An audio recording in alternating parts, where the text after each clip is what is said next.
So you've probably heard this buzzword, edge computing, being thrown around a lot lately. But what does it actually mean?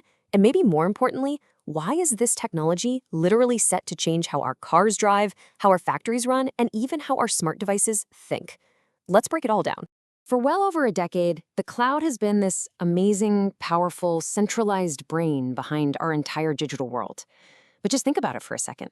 The explosion of smart devices, the insane demands of self-driving cars, the rivers of data pouring out of our cities. Yeah, for all its power, the cloud is starting to show some serious cracks. It's really starting to buckle under the weight of it all. Okay, so the obvious question is, why can't we just build more data centers? Just keep sending everything to the cloud. Well, it's not that simple. The answer lies in some fundamental bottlenecks that are becoming more and more critical with every single passing day. Now, what's really interesting is how all these issues kind of feed on each other. So let's talk about latency. We're talking about delays, and that tiny little delay, it can be an absolute deal breaker. For a self-driving car to swerve and avoid an accident, it has to make that decision in milliseconds. Waiting for a signal to travel hundreds of miles to a data center and back is just way too slow. And then you've got bandwidth. Our digital highways are just getting totally clogged with traffic. And what happens when that internet connection drops, even for a split second? Poof, your smart system is completely blind, totally offline. To really get a sense of the data flood we are dealing with, just look at this number. By 2020, we were already generating around 43 trillion gigabytes of data every year. Now, to put that into perspective for you, if you stored all of that on standard DVDs, the stack would reach to the moon and back over 20 times. Trying to send all of that data to the cloud is quickly becoming impossible. I love this analogy because it hits the nail on the head. The cloud is that massive library. It's absolutely essential for deep research and long-term storage. But for those quick, instinctive, real-time decisions, for that, you need a local brain. And that is exactly where the edge comes into play. All right, so if the cloud is our big central library, what exactly is this local brain? Let's move on and define what edge computing actually is and see how it's becoming this new, hyper-responsive nervous system for our digital world.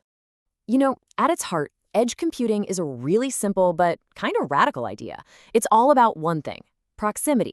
Instead of sending data on that long, slow round trip to some server farm miles away, you do the heavy lifting, the computation, right where the action is happening, right there on the factory floor, inside your car, or on that smart device that's in your pocket.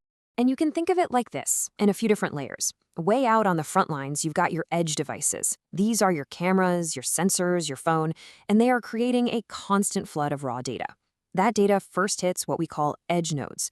Think of these as local mini data centers or really powerful routers. They do all the immediate time-critical analysis. And then, only the really important stuff, the key insights and summaries, only that stuff makes the longer journey to the central cloud for that big picture analysis. This table really just lays out the advantages for you. With the cloud, you get that high latency, which, can mean those frustrating lags we all hate.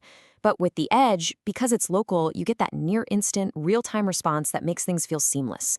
But honestly, the biggest game changer here might be connectivity. Edge systems can keep right on working even if the internet goes down, which brings a whole new level of reliability to the services you count on every day. Okay, but this isn't just theory, right? This stuff is already out there, in the real world, revolutionizing whole industries. So let's look at a few powerful examples of where it's making a real-world impact right now. One of the first places to really embrace this is manufacturing. You've probably heard of the smart factory, maybe called Industry 4.0, right?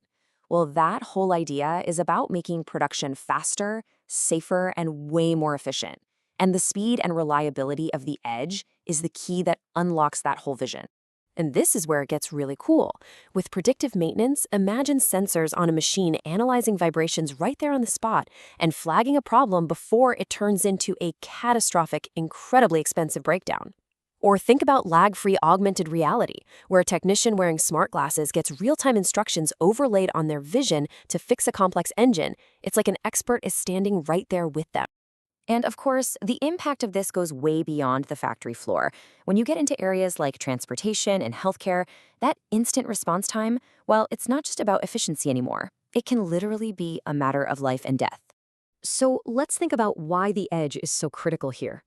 A self-driving car's collision avoidance system simply cannot afford to wait for instructions from the cloud. That decision has to be made on board, instantly. A wearable device that detects a dangerous heart arrhythmia has to alert you immediately, not a few seconds later.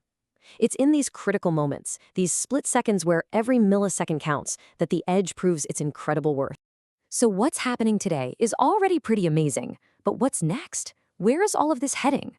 Well, the technology is still evolving, and while the potential is absolutely enormous, there are some big challenges and even bigger opportunities waiting for us on the horizon.